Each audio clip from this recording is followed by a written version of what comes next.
lama tak kena urut kan. Aduh. Tu cariño se me va como el agua entre los dedos y no lo puedo evitar. Okay guys, good evening. Aku sekarang dekat Yishun nak buat apa tu bekam.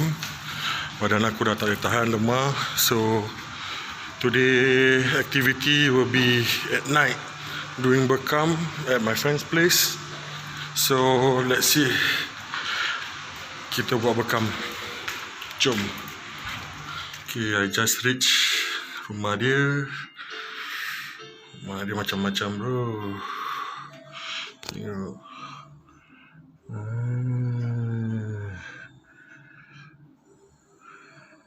He can do anything with your body, you know.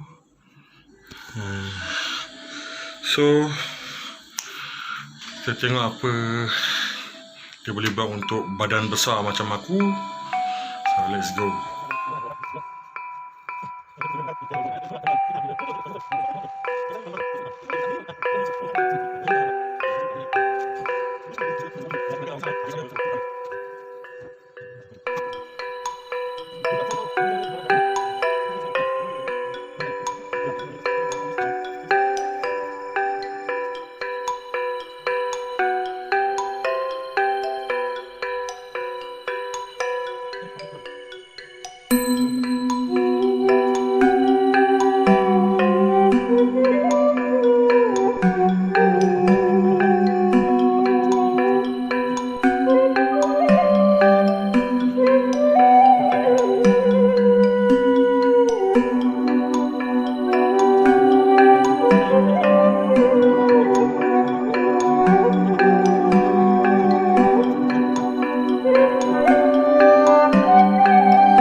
guys, I just reached home. I just finished my therapy Bekam dengan massage, and now it's time for me to rest and start a new day tomorrow. So that's all for today. So see you. Bye.